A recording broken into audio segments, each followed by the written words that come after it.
What's up, gang? Callon here. You know the vibes, you know what we on. So yesterday I was involved with a really cool project with a nonprofit organization called Legacy Training Healing Southern Illinois. There's an artist collective within that nonprofit that commissions me through artist grants to make pieces on social injustice, racism, just different topics that are, you know, very emotional and very serious. So I'm honored that they trust me with that vision and to, you know, complete that task. But yesterday we all met up at a high school in Southern Illinois, Cairo High School, with the NAACP representatives, and me and the other artists in the collective. We basically had a gallery. There was a lot of visual artists that hung pieces. I made a little music video and a song with the homie JunKi, Dallas Chase Production. Shout out to him. Legacy. B. The beat was actually produced by a couple members of the Hive. You know, shout out Cody Wagner and Ian Moore. And the beat was made by Peace King. Shout out Fonz. Hello, Guvna. And he was actually able to go with me on this trip to Alabama to the Legacy Museum, which is a museum on mass incarceration and slavery and kind of how it connects the dots from where we started and how those issues trickle and ripple effect in today's society. So he went with me, and he also made a piece that we shared.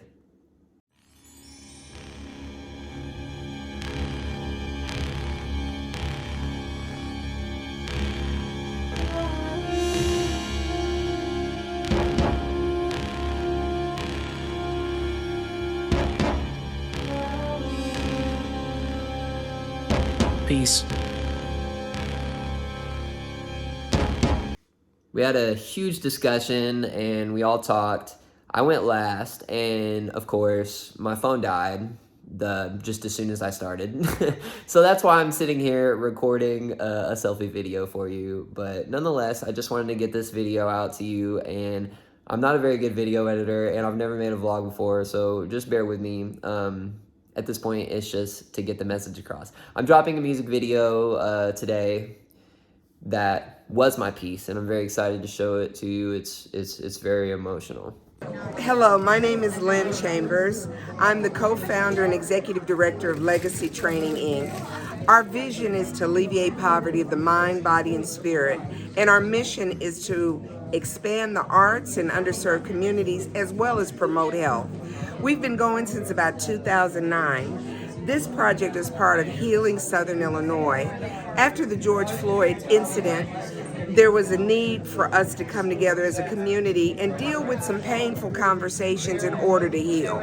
We formed a group known as the Artist Collective on Race, Equity, and Unity, a group of master artists, of which Callon B is one.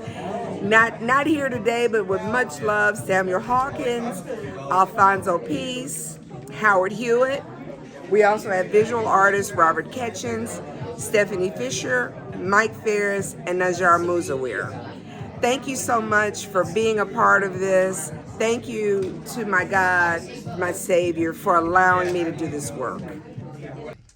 All right, my name is Robert Anthony Ketchens. I'm a fine artist, painter primarily in oil and acrylic. And I'm a co-founder of Legacy Training Incorporated. And there was a need in Southern Illinois here for a not-for-profit that served people through the arts. Major part of that creative spirit was missing in the area. So Legacy was designed primarily to help with that, as well as the health component to serve this communities. My piece is titled Nothing to See Here, and it addresses a period in time where lynching and the taking of human life was not a big deal. I'm Dr. Michael Ferris. I'm a visual artist and an art educator.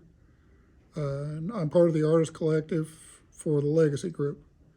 And we've come together here today at Cairo High School in Cairo, Illinois, to have an exhibit for the local people and for a convention of the NAACP. The thing is about the Zong massacre, in which the crew of a ship called the Zong started throwing slaves off into the Atlantic to kill them so they could collect insurance money. This was in the 18th century. I want you to raise your hand if you knew about this before I just told you that. And then 2 or 3 people, the history teachers, of course, knew about it. You gotta wonder why you didn't know about that. My name is Najar Abdul Musawir. I think that I would like to say that I think that Leah Chambers, her desire to work with the arts, and not only the arts, she worked with the arts in relation to social and political, economic commentary. That it's not art for art's sake per se, but it's about art and the reality of the human family. I decided to try to work out one of the ideas that I had written in my sketchbook about my experience. The content of this particular piece is related to an article that was written in the Cairo newspaper in 1874. I put due process in there. This man was accused of murdering someone in Carbondale. He was running on the run, and the sheriff caught him here in Cairo. When the mob was trying to get to him to go ahead and lynch him. And what happened was, the sheriff wound up getting on a train and going toward Jonesboro. And while they was going, he heard there was gonna be a mob waiting for them there, so they literally jumped off the train. And when they got there, they said, where he at? They was looking for him, couldn't find him. They caught him there, and they hung this man who was accused of killing someone, but he didn't get due process. And what I thought was interesting, that's a star, it's the sheriff's star, and it's right sitting on top of the water. The reason the sheriff's star is in there, the reason it's so large, is because this white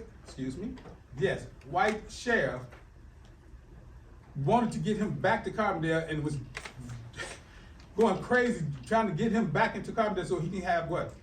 Due process. Now, in 1874, we call it due process, but the reality is he was a dead man as soon as they said that he had done it. There's been a recent lynching, because a lot of that is what the Equal Justice Museum showed us, and the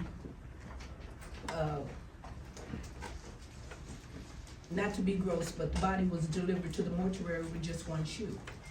And who you see is the widow come back to get that shoe, because she can't sell one shoe, but she can sell 2. So one of the big topics that I discussed with the kids and with all the members of the NAACP and the Artist Collective is just like systemic racism and like generational brainwashing on how when you grow up in white America in a white household, you're already just preconditioned to certain biases and stereotypes through media, through mass media, and your family, the people surrounding you. It's just deeply embedded from generation to generation, because it's like your parents, their grandparents grew up during the age of segregation. So it's like we forget how recent that actually was and the effects that we still deal with. They may be minor to some, but they're still there. And it's like everyone has those biases and those stereotypes in their head that are almost subconscious, that you think without even thinking. You don't mean to. It's a form of brainwashing that has been forced on us since we were born in this country. And the work that I do and what I promote and what I try to suggest is that deprogramming and just that inner working of the subconscious to kind of break those stereotypes and the brainwashing, and to just be able to further connect and enhance, the people around you and your experience with them. And that's something that I've always tried to push with my music and in my message. And I know that like I'm a nerdcore artist and an anime rapper, But there's also this side of my work that I do locally and regionally, and I want to start sharing that with everybody more. I usually keep it pretty hush, but now that people are starting to know me, I definitely want to draw that line and just let people know what I'm about. And, you know, this is what we do, and that's GYB, that's Got Your Back, that's the message. And yeah, I really hope that you guys enjoy the work that I released today. So I love you guys. Be great. One thing I will say though is that after it was all done, I was honored by just all the applause and the good words and just everything that happened. But I spoke with some of the kids, and I was relieved to just see how these 7th and 8th graders are just like more aware than adults. And it's also sad though to hear them say that, you know, they see racism in their schools and they have friends that are racist, and it's like some of these people's first introduction to, you know, stereotyping and racial biases is through their classmates, you know, cracking jokes and stuff. And that's the kind of things that we hope to cure and solve at, you know, Legacy Train Healing Illinois. We want to kind of erase those and battle those types of like systemic, you know, standards that have been just pressed upon us by the powers that be.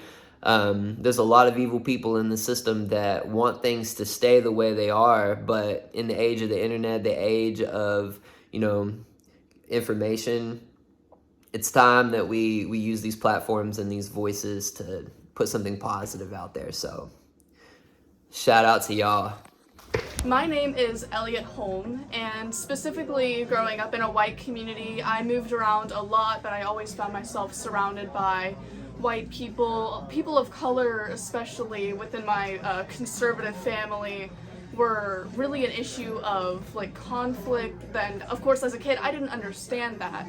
A lot of my friends were colored, and I didn't understand why jokes would be made about them. And growing up, it really made me angry. And seeing a piece like this that reflects the injustice that we're kind of growing up with, that we're not seeing ourselves develop into, was really powerful. And it made me feel as though there really is hope for future generations to educate themselves, to become better, to understand and learn from the past that's already happened and move on into a future that really has a hope for people of minorities. Since a young age, I've always been interested in hip-hop culture.